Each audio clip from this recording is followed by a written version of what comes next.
Alors la spiritualité, c'est pas toujours facile à définir. On l'assimile souvent aux religions. On l'assimile à des pratiques religieuses ou para-religieuses. Parfois on l'assimile aussi à la philosophie. C'est un peu tout ça en fait, la spiritualité. Mais je dirais que c'est quelque chose d'intérieur. Voilà, ça relève de l'expérience intérieure, ça relève du vécu intérieur et de l'intime. C'est peut-être la différence d'ailleurs avec la religion ou avec les discours philosophiques qui sont des discours extérieurs. C'est d'abord un questionnement sur soi-même, de savoir qui nous sommes et pourquoi nous sommes là. Ce sont des questions existentielles qui recoupent bien sûr la philosophie. Donc à partir de là, il y a différents chemins. On peut trouver des points d'appui dans les livres, dans les pratiques spirituelles, dans les religions, dans la philosophie, dans la psychologie ou d'autres pratiques. Mais voilà, c'est essayer de composer sa propre spiritualité avec tout ça et pour en faire la science de la connaissance de soi et du progrès sur soi-même aussi, de la transformation de soi, puisque la spiritualité vise aussi à l'atteinte de peut-être d'une autre version de soi-même. En tout cas, il y a une notion de progression, d'évolution par rapport à soi-même dans la spiritualité. Qu'est-ce qui différencie spiritualité et religion? Parfois pas grand-chose, parfois beaucoup de choses. Il peut y avoir un gros écart entre spiritualité et religion. La spiritualité, ça relève de l'intime de soi.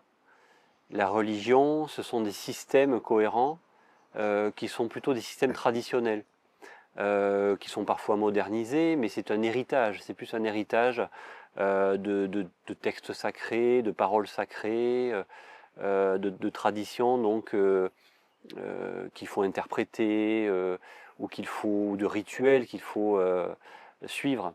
La spiritualité est beaucoup plus vaste et beaucoup plus intime en réalité.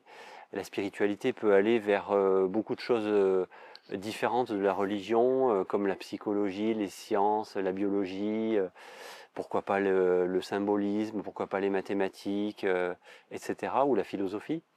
La religion aura son système normatif, entre guillemets, peut-être ses doctrines ou ses dogmes auxquels il faudra adhérer, sous peine voilà, de ne pas être véritablement croyant ou religieux. La spiritualité est beaucoup plus vaste, elle nécessite aussi une méthode, pour le coup, mais qui est une méthode libre, une méthode de recherche, de quête, qui doit être acceptée à l'intérieur de soi-même, se dire d'abord qu'il n'y a pas de limite à la recherche de la vérité, et se méfier aussi de soi-même, de ses propres découvertes, se remettre en cause, faire preuve d'humilité. C'est la démarche spirituelle. Je pense que la relation entre art et spiritualité est évidente. L'art, ça a longtemps été la recherche du beau, mais aussi de la force, de la sagesse. C'est très lié, notamment l'art classique est très lié à la philosophie antique ou classique.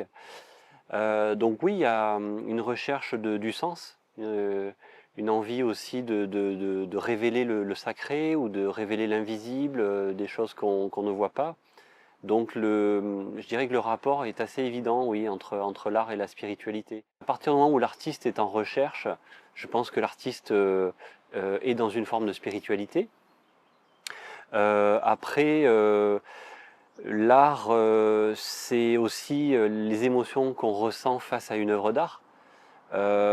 Et la recherche de la beauté, en fait, est subjective.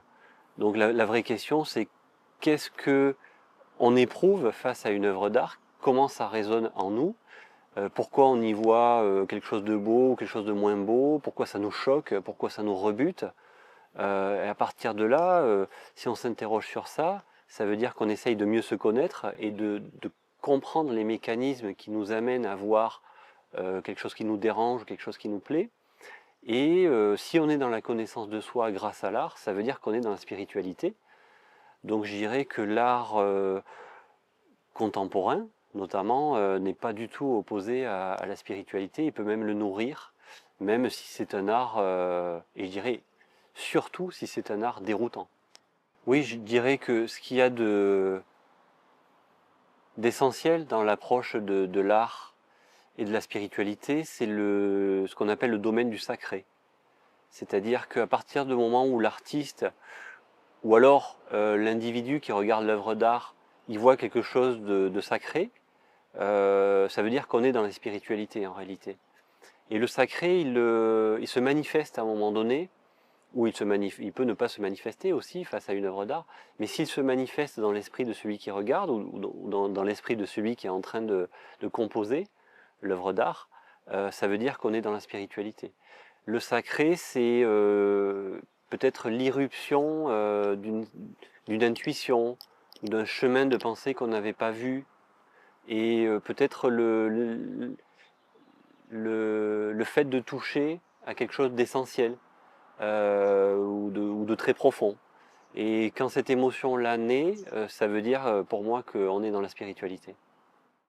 Lorsqu'on vient de perdre un être cher, ou lorsqu'on est dans une période de deuil, c'est d'essayer de retrouver d'une manière ou d'une autre la personne décédée. C'est un réflexe qui amène souvent les personnes à faire appel à des médiums ou à des techniques, des pratiques pour rétablir un contact. C'est une manière d'aborder la spiritualité, c'est-à-dire le monde des esprits, le monde de l'invisible, le monde du disparu. L'autre manière d'aborder la spiritualité en période de deuil, c'est essayer d'entamer un chemin de compréhension de ce que peut être la vie, la mort. Pourquoi faut-il vivre? Pourquoi faut-il mourir?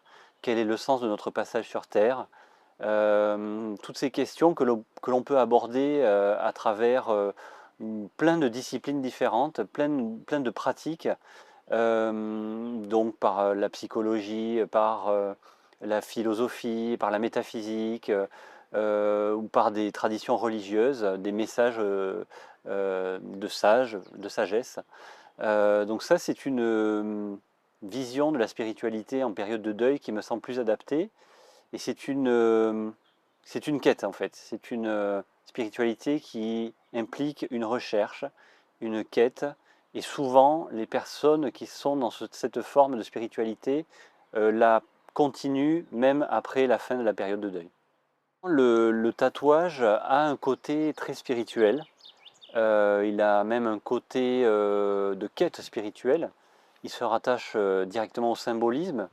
C'est-à-dire qu'on se tatoue des choses sur le corps dans un certain objectif, ou dans un objectif de recherche. Voilà.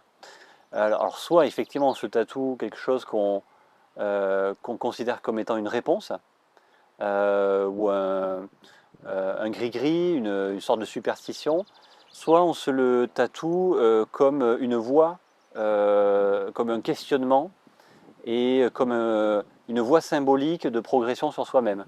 La première question, c'est est-ce qu'on fait un tatouage, ou plutôt, quel est le rapport à soi-même qui est induit par ce tatouage? C'est-à-dire pourquoi on se tatoue cela? Ce qui est important de se poser comme question, c'est en me regardant me faire tatouer, qu'est-ce que j'éprouve? Comment ça résonne en moi? Pourquoi je fais ce tatouage? Pourquoi j'ai pris la décision de le faire? Euh, Qu'est-ce que je recherche? C'est l'acte de se faire tatouer qui est aussi important que le tatouage lui-même. Il faut se questionner sur ça, et je dirais que dans la pratique spirituelle, l'important c'est de se questionner sur soi-même, sur le pourquoi on va vers telle voie spirituelle plutôt que telle autre, pourquoi on souhaite se faire tirer les cartes, pourquoi on entre dans une église, pourquoi on a envie de rencontrer tel prêtre ou leader spirituel. C'est avant tout le rapport à soi-même, le rapport à sa démarche spirituelle qui est important. C'est le regard sur soi qui est important, et quand on se regarde soi-même en train d'agir, en train de choisir des directions, eh bien, on a des chances de trouver des réponses sur soi-même. Et trouver des réponses sur soi-même, c'est aussi trouver des réponses sur le cosmos. Connais-toi toi-même et tu connaîtras l'univers et les dieux. C'est une grande parole de sagesse qui résume une grande partie de la spiritualité.